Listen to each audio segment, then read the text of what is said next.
I am so thrilled to have you join us for part 6 of Becoming a Dynamic Dual. And this is the last part. So, at this particular point, although we've been asked to bring some testimonies on, we'll see how that works. But I want to take you to a verse that's very important to me. It's in Romans chapter 5, verse 8.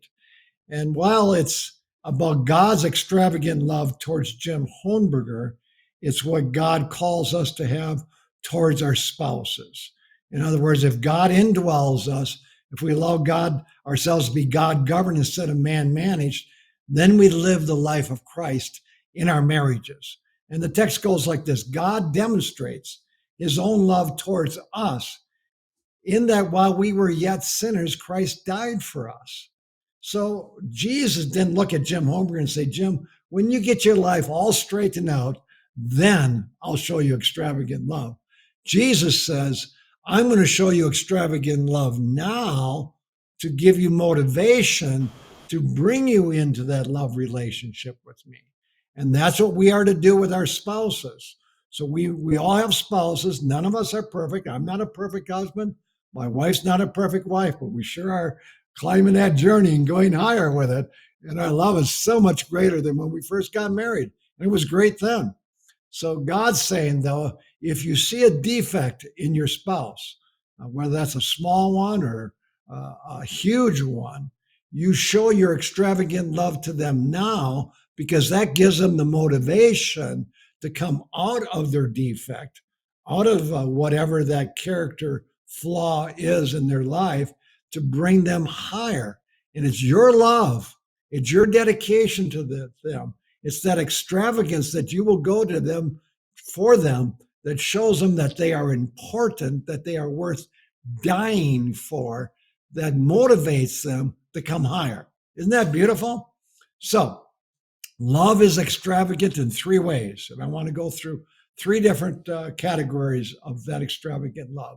It is extravagant in the price that is willing to pay. It is extravagant in the time it is willing to give.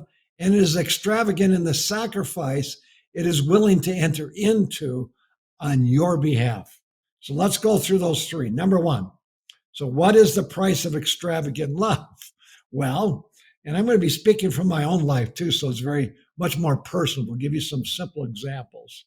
You must be willing to put away all the love killers in your marriage. What do you mean by love killers, you say? These are the actions and the words that kill or dampen the love of your spouse towards you. Song of Solomon puts it this way in chapter 2, verse 15. Catch all the foxes, those little foxes, before they ruin the vineyard of love. It's a beautiful little statement, isn't it? So self-centeredness is the biggest fox. Self-centeredness, we covered that in the first part. In other words, self-centeredness is the biggest fox of them all. It's not coming under God. It's being man-managed instead of God-governed. That's how I put it. So I have to switch out of that man-managed position in every situation in my marriage and say, Lord, what would thou have me to do? Because that self-centeredness creeps in 100 different ways after you get married. You can recognize it by a subtle switch in your unwillingness to sacrifice for the other person. When you sense that, that's the self-centeredness creeping in. For example, and I'm just going to make this a very simple example in Sally's and my marriage. And I'm going to take you back probably 15 years, I don't know, 20 years, whatever it was. Sally was flipping through a gardening catalog. This is when we were living in the wilderness of Montana. We're in southwestern Colorado right now and 30 acres here. But when we were up there, bordering Glacier National Park, looking out in the Rocky Mountains, Sally was flipping through a gardening catalog and her eye caught a white picket fence. She stared at it for a while and she had a vision of, she could see it in the corner of our property, looking out on the glacier peaks, just sitting there. She visualized it in her mind's eye. She could see it over there in that corner, and she tore out the page of the catalog and she set it on my desk with a smiley face on it. I think she's trying to send me a message. What do you think? So I looked at it. I wasn't impressed with it at all. And maybe if I was living in the city and needed some ornament for my yard, that might have been fine. But the view of the Rocky Mountains is the greatest ornament that you could have. So I looked at it. I put a frowny face on the page, and I put it back on our desk. So I thought, well, that should finish that. A year later, Sally was flipping through the same catalog, saw the same white picket fence, and now she put two smiley faces on it and put it on my desk. In other words, get the point, Jim. Are you listening? I want this. Please. That's what she's saying to me. So this time I asked Sally, I went to Sally and said, Sally, do you really want that white picket fence? And she looks at me and says, oh, honey, I really want that. I didn't know all her life. Growing up as a young girl, she always dreamed of having a white picket fence. So I said, but this is where my logic comes in. With her, it's emotion. To me, it's logic. Okay. I said, well, where would it go? She's right over there with a flower bed in front of it, too, honey. It would be such a lovely accent to our yard. And I said, Sally, if we lived in the city, as I said, fine, but we live out in the wilderness and we got the Rocky Mountains. That's a huge white picket fence. So I said, this fence would be a distraction, in my opinion. So I'd have to mow around it. I would have to weed around it. I'd have to trim around it. I'd have to water it. I don't think it's reasonable to buy that white picket fence. So we dropped the conversation, but it came up again and again and again. I don't know if you've ever been there with your spouse and it keeps coming back at you.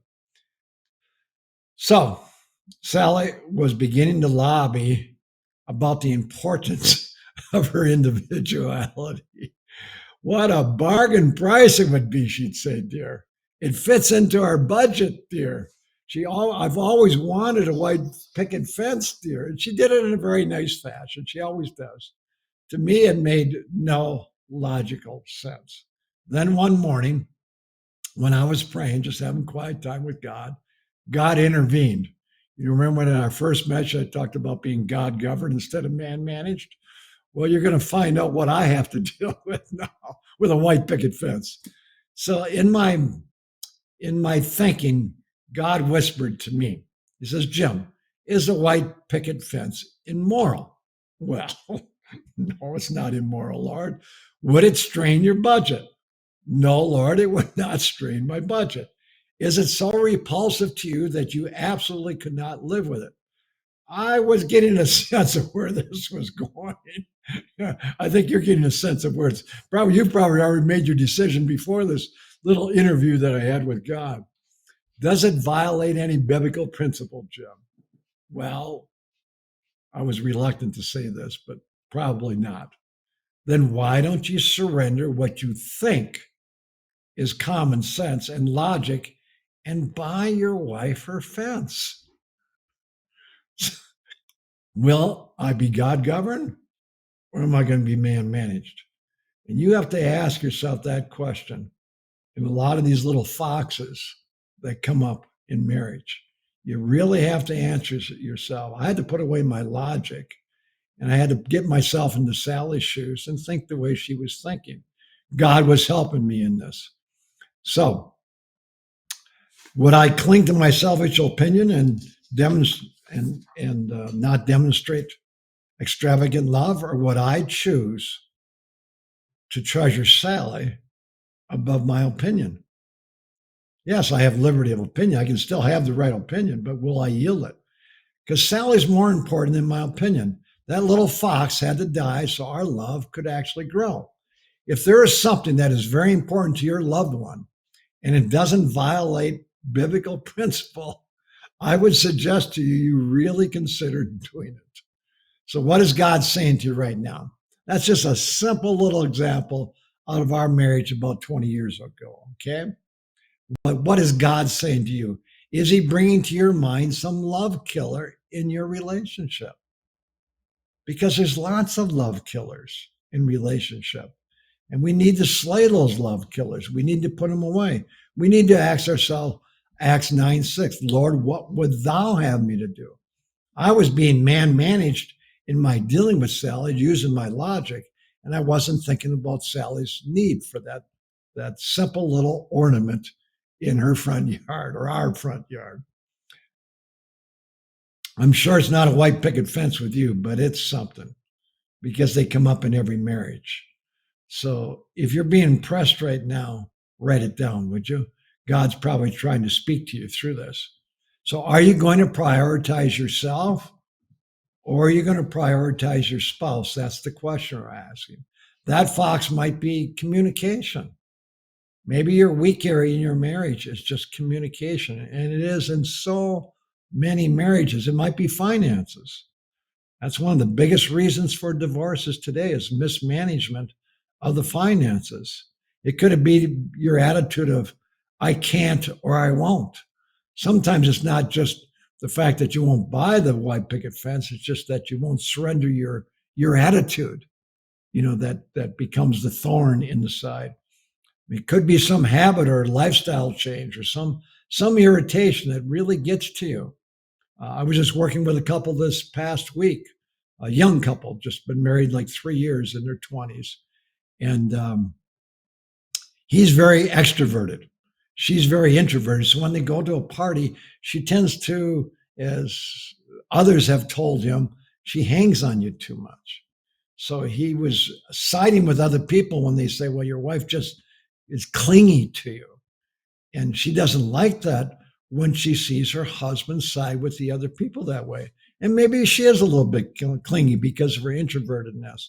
Well, when he came to me, I said, listen, my wife have a principle. We stand back to back and we don't allow anybody to bring any division between us because God has made us one. And then when people come to you and they're saying negative things about your wife, about being too clingy in that, you need to go back to back with your wife. You need to draw out your sword and you need to fight against that type of division that's going to come in. Well, I just got a text from her last night saying, guess what? My husband's going to stand with me. And she is just so thrilled. It's just opened her like a little flower. It meant so much to her and didn't really cost him that much, but it was becoming a wedge in their marriage. So what are the wedges in your marriage? We're told in Joshua 24:15, choose you this day whom you will serve.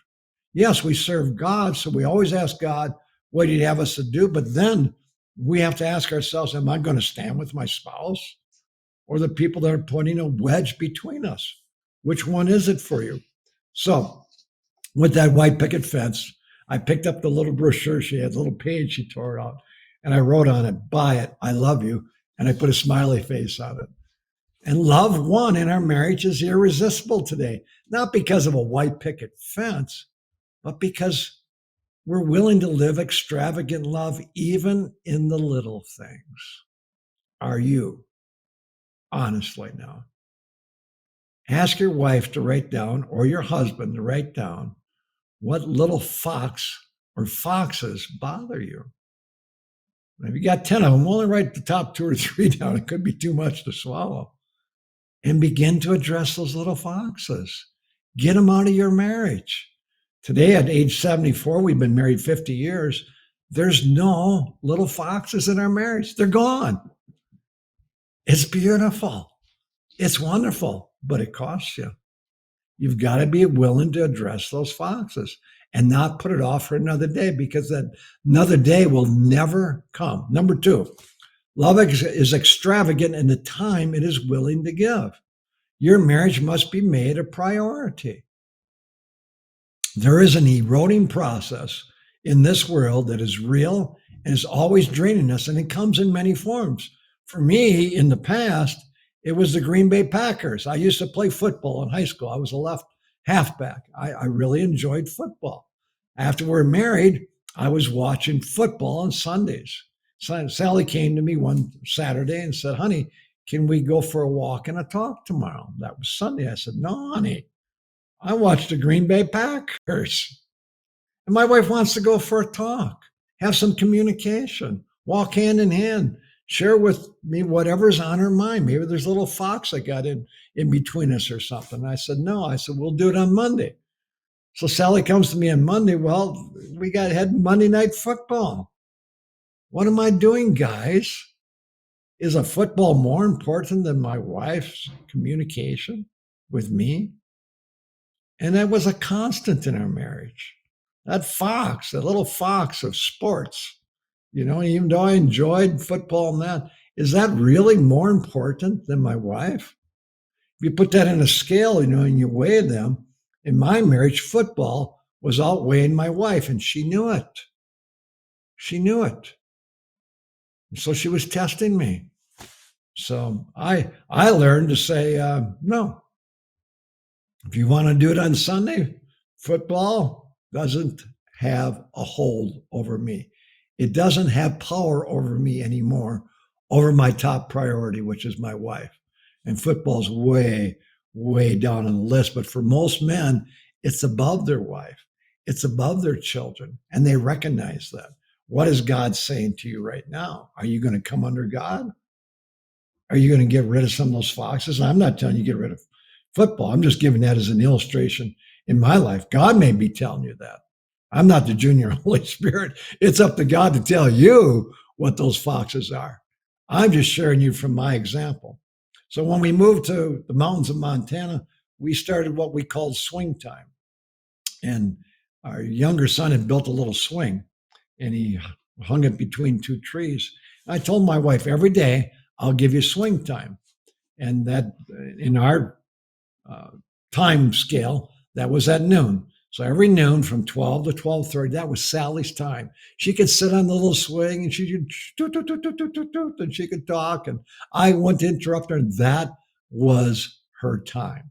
Well, one day we were sitting on the swing, and a friend of mine drove in, and he comes walking around to the front of the house where the swing was. And he says, Jim, I need to talk with you.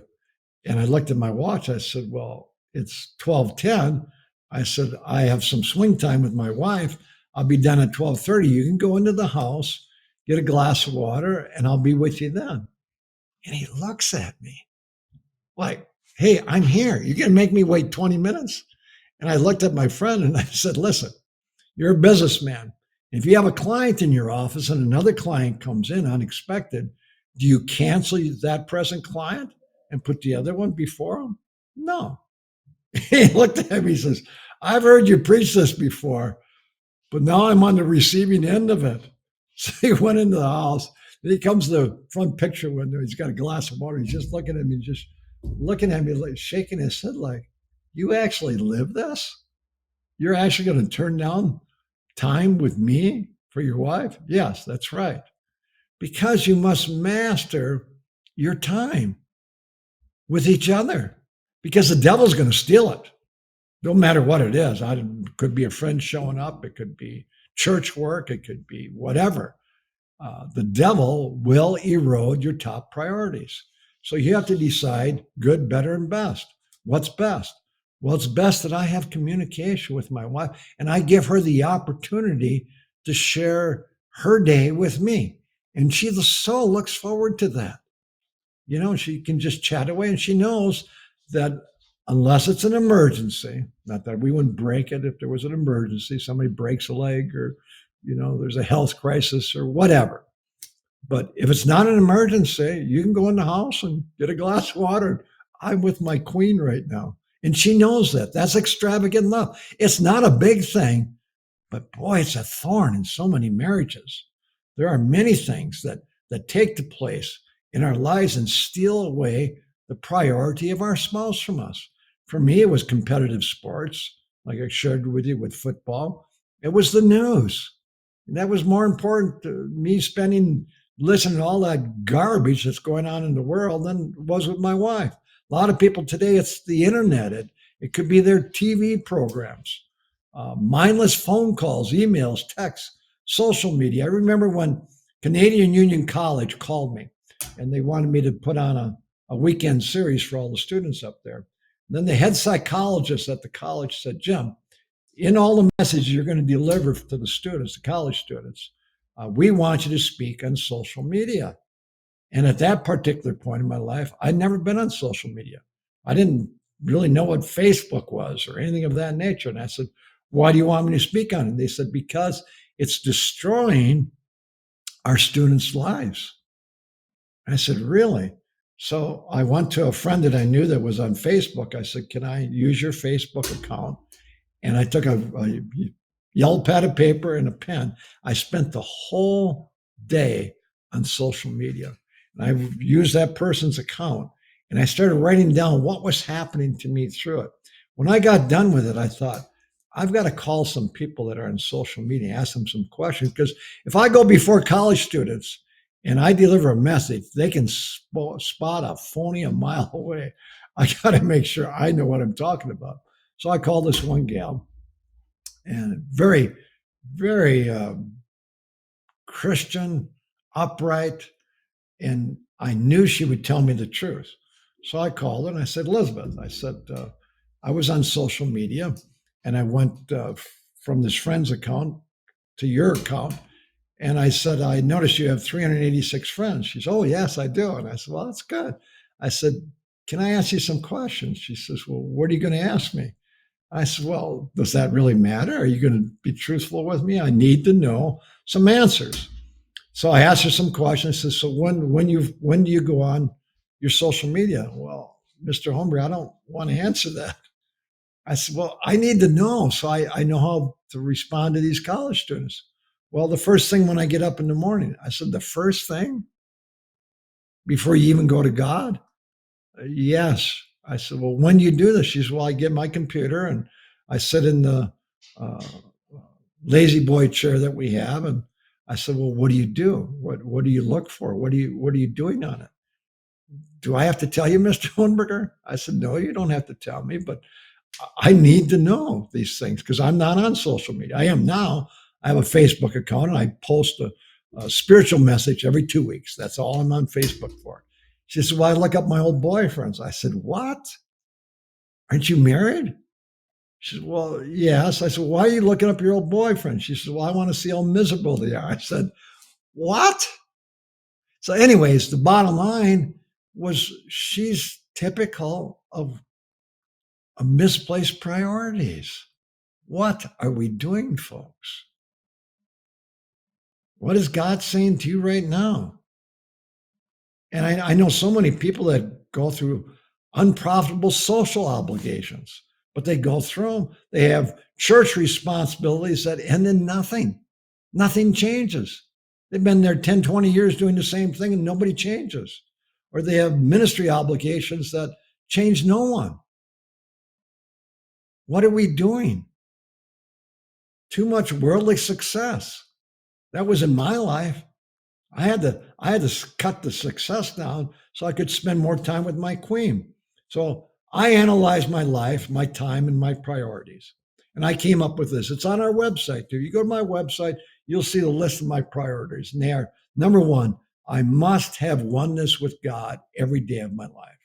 I must connect with God, not just read something in the scriptures. I'm talking about a practical application of being aware of God's presence in my life daily and responding to that presence. Yes, that's number one. Jesus said, I can of myself do nothing. If Jesus could do nothing in his day without the presence of God with him, what about Jim Hohnberger? What about you? And so many of us depend upon our knowledge instead of an experience with God throughout our day, walking by our side, guiding us. That's number one. Number two, I must have an irresistible marriage. Not just being married, but an irresistible marriage. That is number two priority. I will not put anything in the way of it. Football had to go out. News had to go out. Social obligations had to go out. Church priorities had to be put on hold until my marriage was irresistible. Number three, it was to have a connected family. My Matthew and my Andrew are top priorities. They still are today. They're in their mid-40s, but they're still top priorities. And number three was to live a simple life. Because if I don't live a simple life, I won't have the time for these priorities. I had to uncomplicate my life. I didn't need 5 vehicles. It complicates my life. I didn't need a TV set. Complicated my life. I had to bring my life down to the irreducible minimum so I had the time for my top priorities. And number 5 was touching other people's lives. We're not supposed to be the Dead Sea. We don't just get our marriage and our families in order and then just live in a cave with our white robes waiting for Christ to come. No, we are to touch other people's lives. We're to be instrumental in helping people find what we found.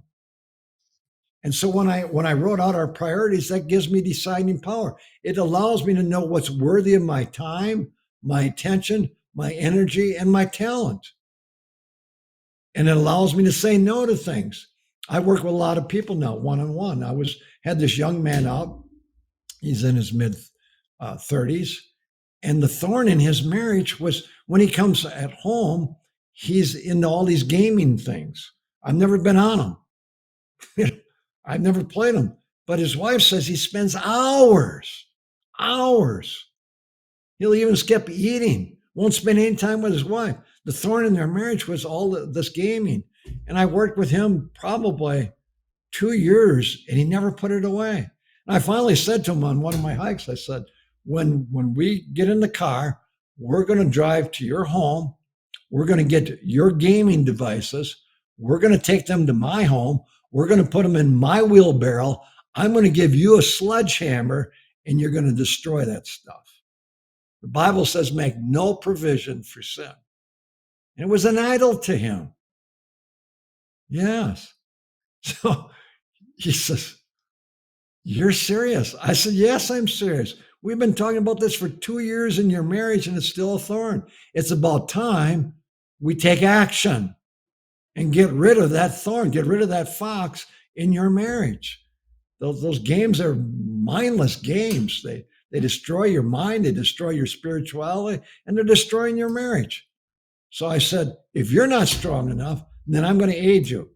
But I'm not gonna beat him to death. I'm giving the hammer to you. We got to our house, we put him in the wheelbarrow, and he says, I can't do it. You do it. I said, oh no. No, this has to be you. This can't be Jim Hohnberger, be your junior Holy Spirit. I'll help you as a friend because you're weak. And you know you need to do this. You got to do it. He said, I got thousands of dollars into that stuff. I says, don't matter. What is your marriage work? What is your walk with God worth? And it's affecting your family. You spend hours every day on this stupid stuff. He took that sledgehammer and he smashed that stuff. And it's been out of his marriage. And he's had more time for his wife, more time for his children, and more time for God. What is the fox in your marriage? Do it. And I talk to pastors all the time. I travel and speak at a lot of churches, and pastors' marriages and families are falling apart. And they're focused on the breadth of their ministry and not the depth of their experience. And I'll tell a lot of pastors and ministry leaders too. It's not just pastors, but ministry leaders. I take them to the story of Moses. God called Moses up for one of the greatest works that ever to be. He was to go back into Egypt and bring God's people out of bondage. 40 years of training. Moses now is called to go back to Egypt. And on his way back to Egypt, an angel of the Lord stops him, pulls out a sword, and says, Moses, if you take one more step forward, I'm giving orders from heaven to slay you on the spot because you have left something undone in your home. That's in Exodus 4, verse 24. Go and read it. God was going to kill Moses because you can't do outreach if you haven't done the inreach right. What is God saying to you right now? Are you more involved in the outward peripheral than you are the inward? Sal and I have a saying: we never focus on the breadth of the work God's called us to. We only focus on the depth. And if the depth is in place, God takes care of the breadth. And so, if you want to increase your outreach, you increase your inreach. And that starts with the marriage. Then it goes to the family. And if that's not in place, how can God bless the outreach? And that's why so many of our churches are floundering today, because the leadership in the church is non-existent. When I first moved to where we are in southwestern Colorado, the pastor of the church arrived at my door because we weren't attending the church, and he knocks on the door, rang the doorbell, I should say, And he says, "Hi, I'm your pastor. Can I come in?" I said, "Come on in." He says, "Well, I heard that you moved into this area, and I know we haven't met, but," he says, "we need your help." He says, "Every marriage in my church is dysfunctional. Will you please come and help us?" And that's the pastor saying every marriage, his elders too, are all dysfunctional. No wonder the church isn't growing. That's the first angel's message, a demonstration of God's glory living in and through you.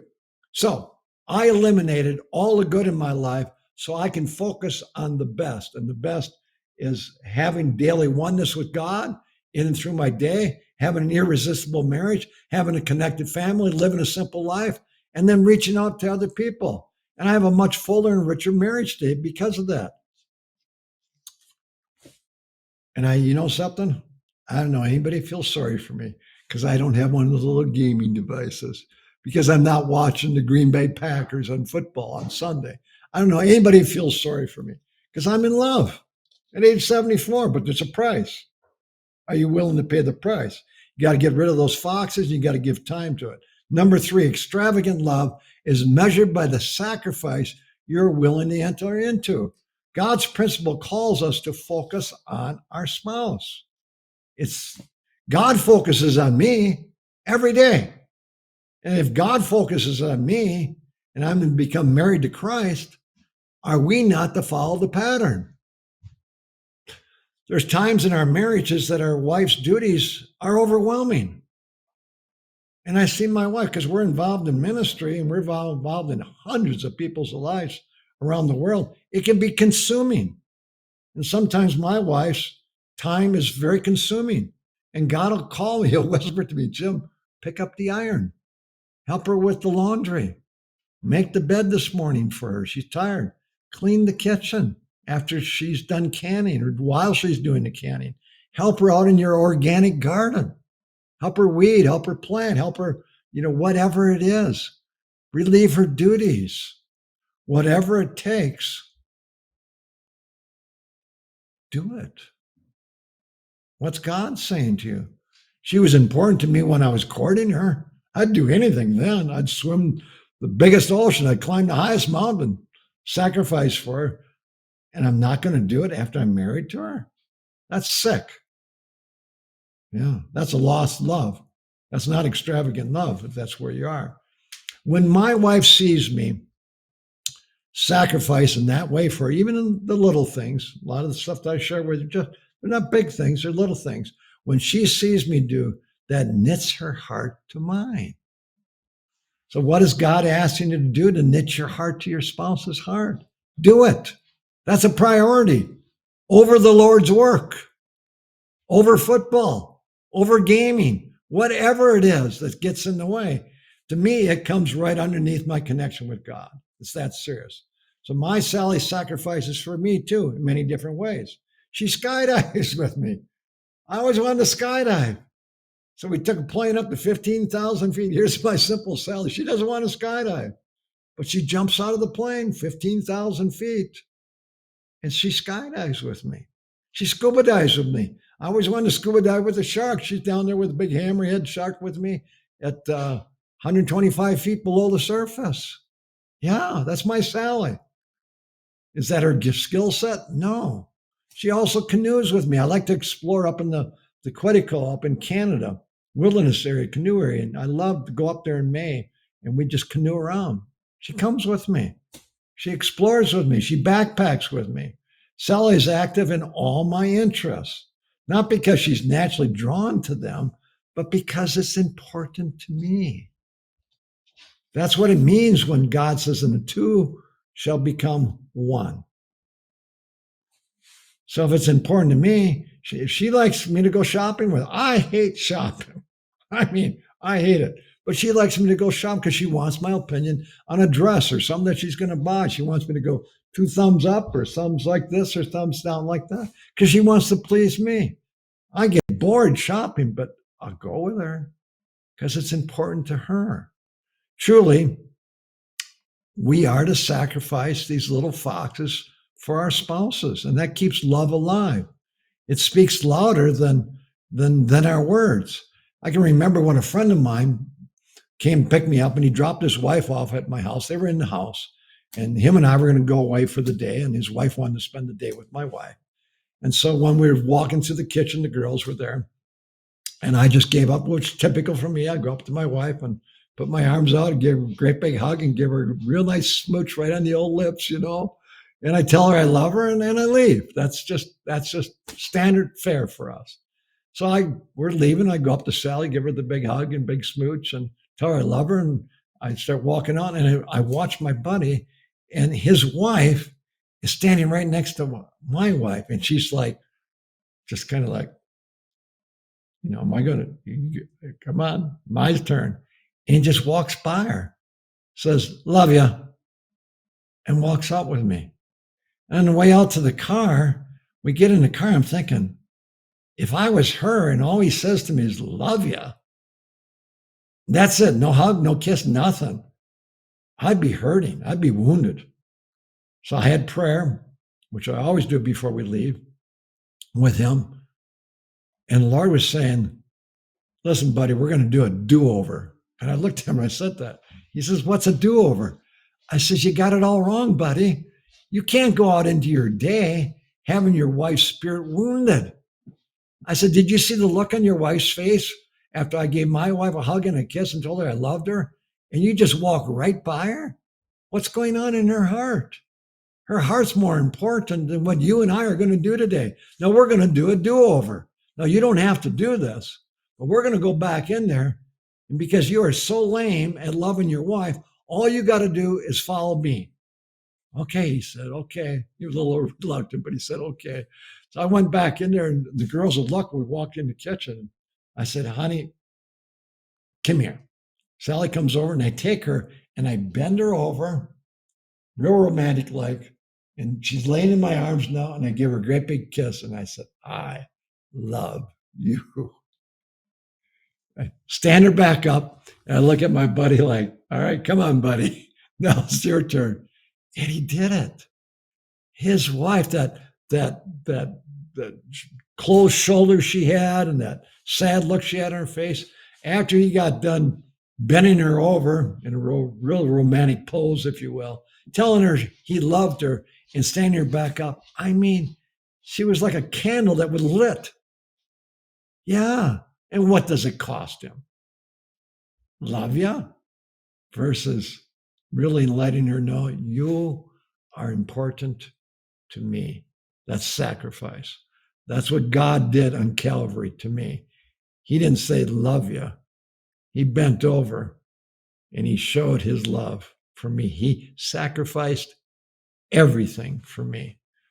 And that tells me, that's what draws me to Jesus Christ. So make sure your spouse knows that they are valuable. So, and guess what? They'll improve your life. That was the last message we had. Her input improves my output. That's a side benefit that you get. So what is God saying to you right now? And the two shall become one flesh, Matthew 19:5. So I have 3 questions for you. We'll close with that. So the first question is this. Would your spouse say your love is extravagant? Go ahead and ask them. I was asked recently by a doctor. He's taking a course at a college, and he's supposed to have a mentor. So I asked him to go home and ask his wife if there's any thorns in her side and if they have extravagant love. And he said, well, I know what she'll say. But she didn't say it. There was a thorn. He didn't know it. So would your spouse say your love is extravagant in the way that Jesus' love is extravagant for us? Answer that question. And I know the masses are going to say no. Then do something about it. Number 2, when are you going to begin dealing with the love killers in your marriage? I had to deal with the love killers. I had to put away the sports. Oh, poor Jim Hohnberger can't watch football. I feel so sad for him, but I'm in love.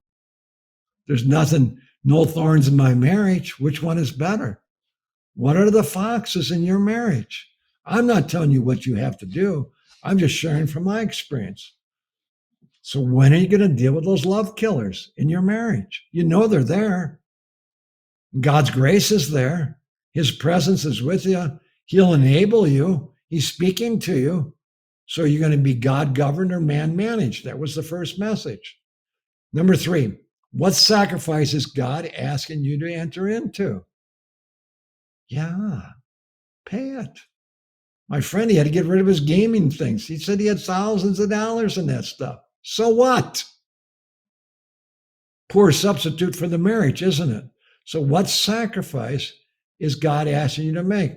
I was working with a young man the other day, and he was pornography was destroying his marriage. So I spent the day with him, and at the end of the day, I said, "You need what do you do? When do you do this?" He says, "I do it on my iPhone." And I said, "You got to get rid of your iPhone." What? I said, "Yeah, you get rid of your iPhone. You buy a jitterbug. All you can do is text and receive calls. Can't get on the internet. Make no provision for sin." He looked at me and said, "You're really serious, aren't you?" I said, "Yes, I'm serious." So what sacrifice is God asking you to enter into? It's not complicated, but there's a price that you pay to become a dynamic dual. And are you willing to pay that price? That is the question. May God bless you in paying that price.